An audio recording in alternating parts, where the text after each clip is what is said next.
여러분, 살인의 이유가 돈이 아니라면 어떨까요? 혹은 복수도 아니라면요. 오로지 타인의 생명이 꺼져가는 것을 지켜보는 그 순간의 짜릿함 때문에 살인을 저지르는 존재. 우리는 그들을 쾌락, 살인마, 히도니스틱 킬러라고 부릅니다. 2000년 4년 서울 서남부 일대, 비가 내리는 밤이면 사람들은 문을 걸어 잠그고 공포에 떨었습니다. 그림자조차 남기지 않고 사라지는 연쇄 살인마. 그는 잡히기 위해 살해하는 것이 아니라 살해하기 위해 자신을 단련했습니다. 매일 10km를 달리고 술과 담배를 멀리하며 오로지 더 완벽한 살인을 위해 자신의 몸을 기계처럼 관리한 남자. 대한민국 1호 프로파일러 권일용 교수가 내 수사 인생에서 가장 두려웠던 존재라고 회상한 그 이름, 바로 정남규입니다. 그는 검거된 후 이렇게 말했습니다. 살인을 못해서 답답하다. 사람이 죽어나갈 때 그 피 냄새를 맡으면 온몸에 전율이 흐른다. 오늘 우리는 인간의 탈을 쓴 악마, 정남규의 뒤틀린 심연 속으로 들어갑니다. 준비되셨나요? 이 이야기는 여러분이 알고 있는 그 어떤 공포 영화보다 더 잔인하고 더 현실적입니다. 2004년 1월 14일 밤, 경기도 부천의 한 놀이터. 초등학생 2명이 흔적도 없이 사라졌습니다. 그리고 16일 뒤 아이들은 싸늘한 죽음으로 발견되었습니다. 이것은 서막에 불과했습니다. 이후 서울 구로구, 동작구, 영등포구 일대에서 설명할 수 없는 습격 사건들이 연이어 발생합니다. 피해자들은 주로 밤늦게 귀가하는 여성이나 혼자 사는 서민들이었습니다. 범행 수법은 잔혹했습니다.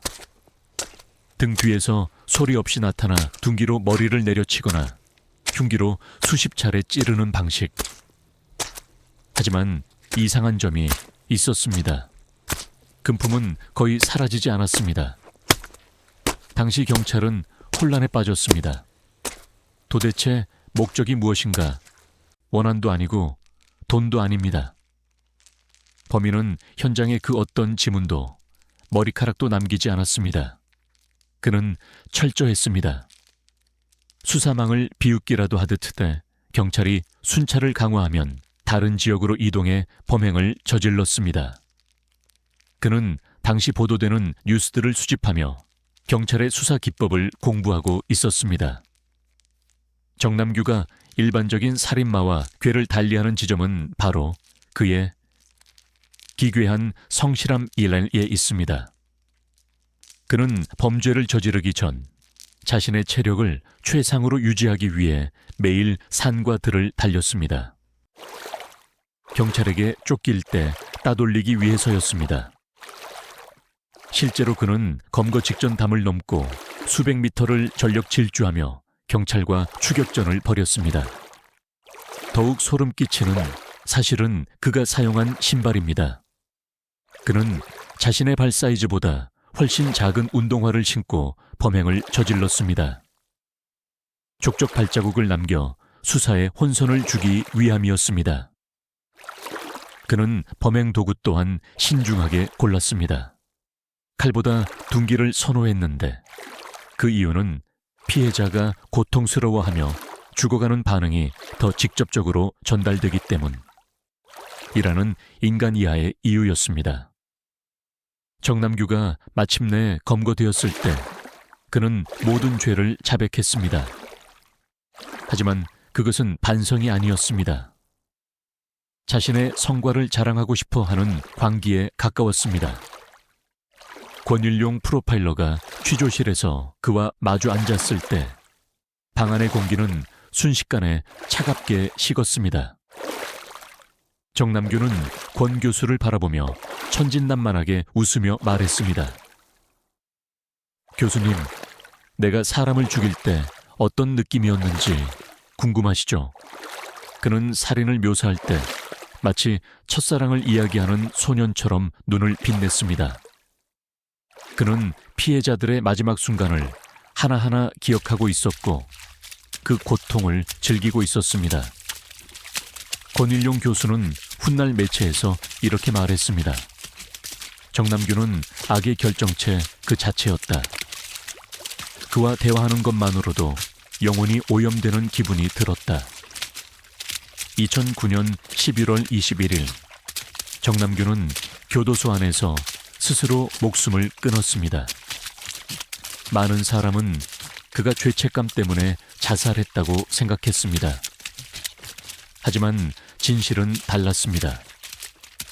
그가 남긴 메모와 이전 진술들을 종합해 볼 때 전문가들은 충격적인 결론에 도달합니다. 정남규는 더 이상 살인을 할 수 없는 상황을 견디지 못했던 것입니다. 밖으로 나갈 가망은 없고 안에서는 누구도 죽일 수 없습니다. 살인이라는 중독 증세가 극에 달하자 그는 결국 자기 자신을 마지막 살인 대상으로 삼았습니다. 죽음마저도 자신의 쾌락을 위한 수단으로 사용한 남자. 그는 끝까지 인간이기를 거부했습니다. 정남규 사건의 제2부 사냥꾼의 진화와 무너진 안전신화를 이어가겠습니다. 1부에서 그의 광기와 기괴한 성실함을 다뤘다면 2부에서는 실제 사건들의 구체적인 전말과 경찰의 수사망을 비웃는 그의 치밀함, 그리고 대한민국을 공포로 몰아넣었던 결정적 사건들을 심층적으로 다룹니다. 이 섹션은 시청자가 마치 현장에 있는 듯한 몰입감을 주기 위해 시각적, 심리적 묘사를 극대화했습니다. 2006년 1월, 추위가 기승을 부리던 새벽이었습니다. 서울 관악구 봉천동의 한 다세대 주택. 정남규는 평소처럼 사냥을 위해 골목을 서성이고 있었습니다. 그는 잠기지 않은 창문을 발견하고 고양이처럼 소리 없이 집 안으로 침입했습니다. 그곳에는 세 자매가 잠들어 있었습니다. 정남규는 자고 있는 자매들을 향해 준비해온 둥기를 휘둘렀습니다. 이 사건이 더욱 끔찍한 이유는 그의 무차별성 때문입니다. 그는 성적인 목적도 금전적인 목적도 없었습니다. 오로지 잠들어 있는 무방비한 생명체를 파괴하는 것에서 오는 쾌락을 즐겼습니다. 수사팀은 당황했습니다. 현장에는 지문 하나, 머리카락 한 올 없었습니다. 정남규는 범행시 장갑을 끼는 것은 물론 옷에서 떨어질 수 있는 미세한 섬유조차 남기지 않기 위해 극도로 조심했습니다. 심지어 그는 자신의 채취를 없애기 위해 범행 전후로 몸을 씻는 집착까지 보였습니다. 수사팀은 이 사건을 보며 직감했습니다. 이놈은 즐기고 있다. 그리고 아주 똑똑하다. 2000년대 중반은 한국에 CCTV가 본격적으로 설치되던 시기였습니다. 하지만 정남규에게 CCTV는 장애물이 아니었습니다. 그는 범행 지역을 사전에 수십 번 탑사했습니다. 그는 단순히 지도를 보는 것이 아니라 직접 발로 뛰며 사각지대들을 파악했습니다. 어느 골목에 가로등이 꺼져 있는지, 어느 집 담벼락이 낮은지, 어느 경로로 도망쳐야 경찰차에 진입을 따돌릴 수 있는지 그는 머릿속에 살인 지도를 그려놓고 있었습니다. 경찰이 대대적인 검문 검색을 벌여도 정남규는 잡히지 않았습니다. 그는 경찰이 검문을 하는 큰 길을 피해 산등성이를 타거나 미리 파악해둔 지하 통로를 이용했습니다. 그는 체포된 후 취조실에서 수사관들에게 이렇게 말하며 비웃었습니다. 거기서 나를 기다릴 줄 알았지? 나는 당신들이 담배 피우며 쉬고 있을 때 바로 뒤 건물 옥상에서 내려다보고 있었어. 정남규 사건의 가장 가슴 아픈 지점은 피해자들의 면면입니다. 그는 이른바 강남의 부유층 동네는 거의 가지 않았습니다. 그의 주 사냥터는 봉천동, 신길동, 구로동 등 서민들이 모여 사는 밀집 지역이었습니다. 프로파일러가 물었습니다. 왜 부자 동네로 가지 않았나? 정남규의 대답은 차가웠습니다. 부자 동네는 경비가 삼엄하고 담장이 높다. 들어가기 힘들고 들키기 쉽다. 하지만 가난한 동네는 문을 열어놓고 자는 집도 많고 소리를 질러도 사람들의 개입이 적다. 그래서 죽이기 훨씬 쉬웠다. 이 대답은 정남규가 단순히 미친 광인이 아니라 철저하게 약자를 선택해 자신의 욕구를 채우는 강약약강의 비겁한 포식자였음을 증명합니다. 그는 피해자의 고통을 즐기면서도 자신의 안위는 철저하게 계산하는 영악함을 보였습니다. 2006년 4월 22일 새벽 서울 영등포구의 한 주택. 정남규는 또다시 살인을 위해 한 가정집에 침입했습니다. 하지만 이번에는 계산 착오가 있었습니다.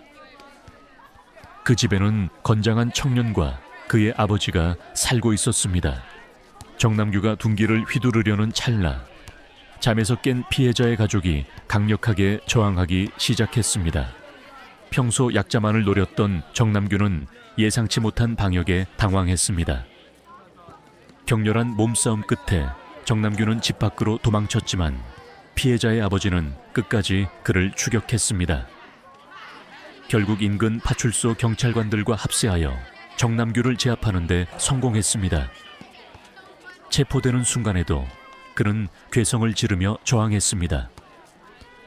그런데 소름 끼치는 사실은 경찰차에 태워지는 그 순간에도 그는 이번에는 진짜 죽일 수 있었는데 라며 아쉬워하는 혼잣말을 내뱉었다는 것입니다.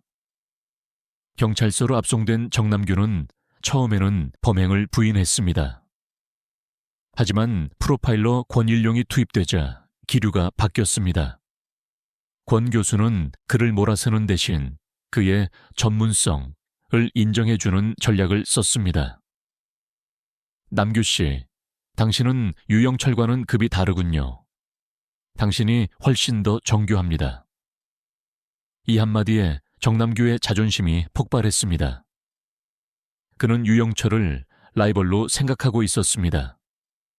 그는 자신이 유영철보다 더 많은 사람을 죽였고 더 오랫동안 잡히지 않았다는 사실을 입증하고 싶어 했습니다. 그때부터 그는 본물 터지듯 자신의 범행을 자랑하기 시작했습니다.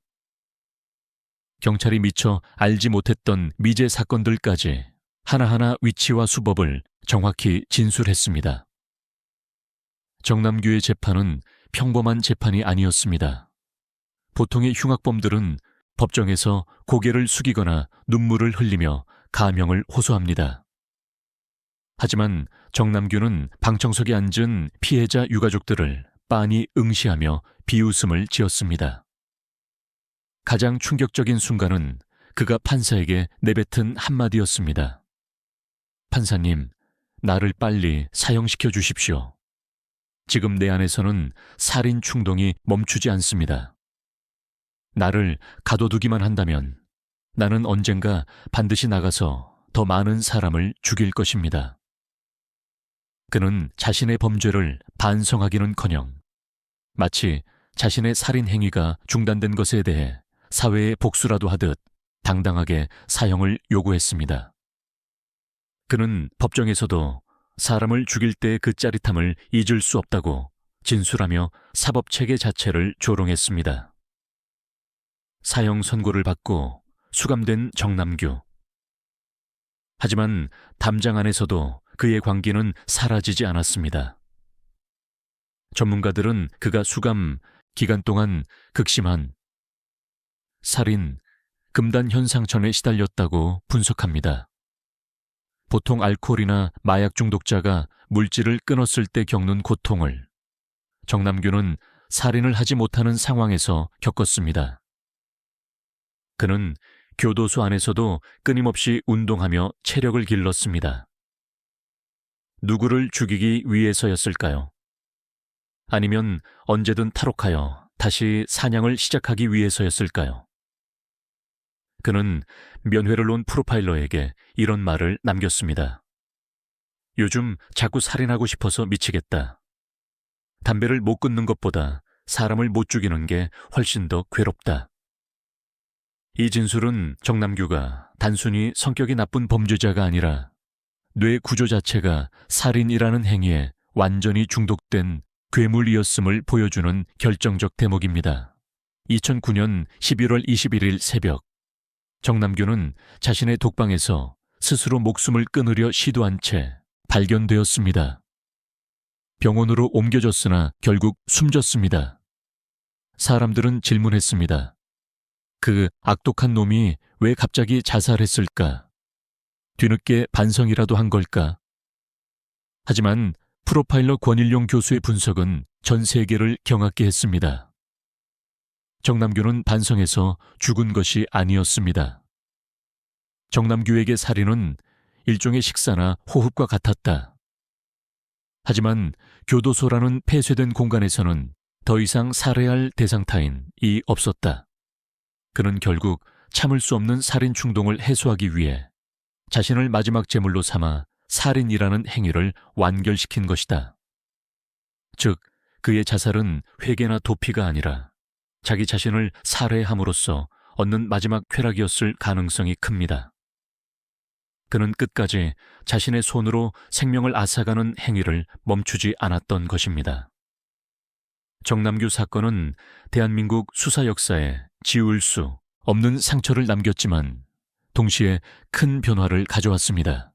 지리적 프로파일링의 강화, 정남규처럼 연고지 없이 광범위하게 이동하며 범행하는 범죄자를 잡기 위한 데이터 수사 기법이 비약적으로 발전했습니다. 사이코패스 판정 도구 PCLR의 대중화, 유영철과 정남규를 거치며 대중들은 동기 없는 살인에 대해 이해하기 시작했고 법정에서도 사이코패스 점수가 중요한 참고 자료가 되기 시작했습니다. 정남규는 PCLR 테스트에서 40점 만점에 31점이라는 기록적인 고득점을 받았습니다. CCTV 및 방범체계의 재편, 가난한 동네는 죽이기 쉽다는 그의 말은 역설적으로 슬럼가와 서민 밀집 지역의 방범시설 확충으로 이어졌습니다. 정남규는 세상을 떠났지만 그가 남긴 공포는 여전히 우리 사회 어딘가에 유령처럼 떠돌고 있습니다. 그는 우리에게 경고했습니다. 악은 특별한 곳에 있는 것이 아니라고. 매일 밤 우리 옆을 스쳐 지나가는 무표정한 이웃 혹은 보이지 않는 곳에서 묵묵히 체력을 단련하는 누군가가 제2의 정남규가 될 수도 있다는 사실을 말입니다.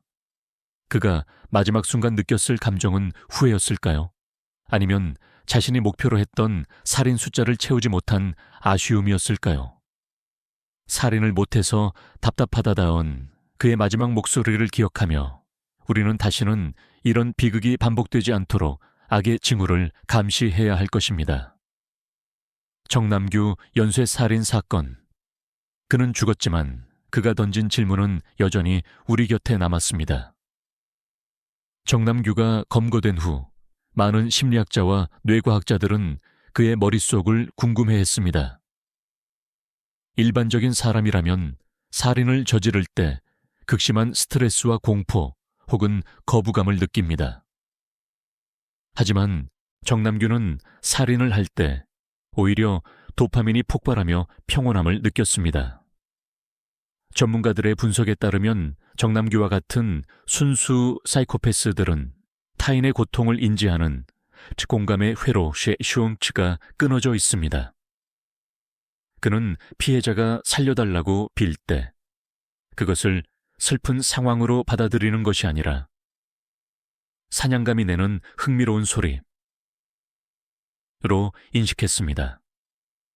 그의 전두엽은 도덕적 판단을 내리는 대신 어떻게 하면 더 효율적으로 타격을 가할지, 어떻게 하면 더 완벽하게 도망칠지에 대한 연산 기능만 활발하게 작동하고 있었습니다.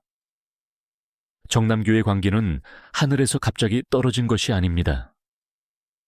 그의 어린 시절은 지독한 빈곤과 폭력으로 점철되어 있었습니다.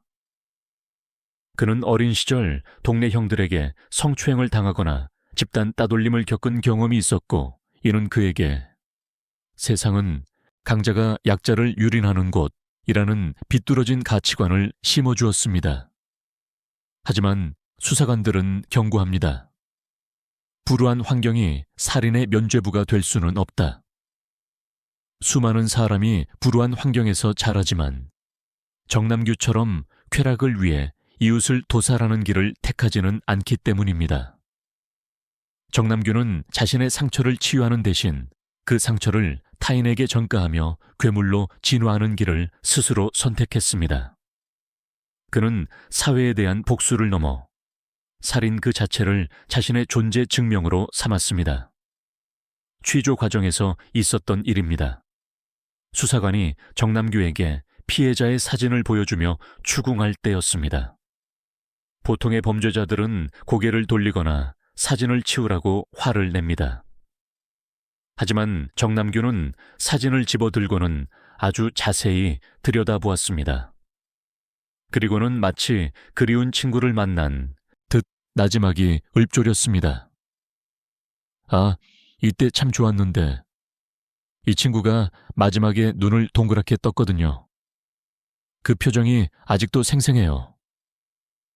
그는 사진 속 피해자를 인간이 아닌 자신이 획득한 학원젤이 전리품앗함으로 취급했습니다. 이 광경을 목격한 베테랑 형사들조차 며칠간 식사를 하지 못할 정도로 정신적 충격을 받았다고 전해집니다. 정남규의 자살은 한국 사회에 사형제도 철회에 대한 뜨거운 논란을 다시 불러일으켰습니다. 일각에서는 그가 스스로 죽음을 선택하게 둔 것은 정의롭지 못하다. 법의 심판으로 처형했어야 한다라고 주장했습니다. 반면 그가 더 이상 누군가를 해칠 수 없는 유일한 방법은 죽음뿐이었다는 의견도 있었습니다. 정남규의 죽음은 역설적으로 그가 얼마나 통제 불가능한 존재였는지를 다시 한번 각인시켰습니다. 그는 국가의 법조차 자신을 처벌하게 두지 않고 자신의 생사마저도 본인의 살인적 충동에 따라 결정해버린 것입니다. 정남규 사건은 끝났습니다. 그러나 그가 남긴 기록들은 여전히 범죄 심리학의 교과서로 남아 있습니다. 그는 우리에게 아주 불편한 진실을 남겼습니다. 우리가 발을 딛고 사는 이 평범한 일상 아래에 누군가는 지금도 어둠 속에서 숨을 고르며 사냥을 꿈꾸고 있을지 모른다는 사실입니다. 다음 범행은 언제입니까? 라는 질문에 기회만 되면 바로 할 겁니다. 라고 답했던 정남규. 그가 사라진 자리에 또 다른 어둠이 자라나지 않도록 우리는 이 비극적인 역사를 잊지 말아야 합니다. 정남규라는 이름이 세상에서 지워진 지 어느덧 10년이 넘는 세월이 흘렀습니다. 하지만 그가 남긴 핏자국은 대한민국 범죄사에 여전히 마르지 않은 채 차가운 경고로 남아 있습니다. 우리는 지금까지 한 인간이 어떻게 악마로 변해가는지, 그리고 그 광기가 얼마나 허무하게 타오르다 꺼졌는지를 목격했습니다. 정남규의 죽음을 두고 누군가는 정의의 구현이라 말하고 누군가는 비겁한 도망이라 말합니다. 하지만 우리가 진짜 주목해야 할 것은 그의 죽음이 아니라 그가 남긴 섬뜩한 경고입니다. 그는 취조실에서 수사관들에게 비웃듯 이렇게 물었습니다. 나 같은 놈이 나 하나뿐일 것 같아? 이 질문은 지금도 우리 사회를 향해 유령처럼 떠돌고 있습니다. 그는 특별한 외모를 가진 괴물이 아니었습니다. 낮에는 우리 곁에서 숨을 몰아쉬며 달리기를 하던 평범한 청년이었고, 밤에는 누구보다 성실하게 사냥감을 물색하던 포식자였습니다. 그 지독하리만큼 평범한 얼굴이야말로 우리가 진정으로 두려워해야 할 실체였습니다. 정남규 사건이 우리에게 남긴 가장 큰 교훈은 악은 결코 멀리 있지 않다는 사실입니다. 악은 무관심 속에서 조용히 자라나고 소외된 곳에서 독을 품으며 우리가 방심한 틈을 타 일상을 파고듭니다. 그가 가난하고 소외된 동네를 주된 사냥터로 삼았던 것은 우리 사회의 가장 약한 고리가 어디인지를 악마적인 본능으로 꿰뚫어 보았기 때문입니다. 결국 정남규라는 괴물을 멈춰 세운 것은 차가운 수사 기법만이 아니었습니다. 끝까지 포기하지 않고 그를 뒤쫓았던 누군가의 가족들, 그리고 자신의 영혼이 오염되는 것을 감수하면서까지 그 시면을 들여다보았던 프로파일러들의 헌신이 있었습니다. 그들의 사투가 있었기에 우리는 오늘 밤의 평화를 지킬 수 있었습니다. 이제 이야기를 마칩니다. 정남규는 스스로 생을 마감하며 사라졌지만 우리는 기억해야 합니다. 우리가 서로에게 무관심해질 때, 사회의 어두운 구석을 외면할 때, 제2의 정남규는 또 다른 어둠 속에서 조용히 운동화 끈을 묶고 있을지도 모릅니다. 여러분은 오늘 이 이야기에서 무엇을 보셨습니까? 그저 한 살인마의 잔혹한 기록입니까? 아니면 우리가 함께 지켜내야 할 일상의 소중함입니까? 여러분의 안전한 밤을 기원하며 오늘 이야기를 마치겠습니다. 희생되신 분들의 명복을 빕니다.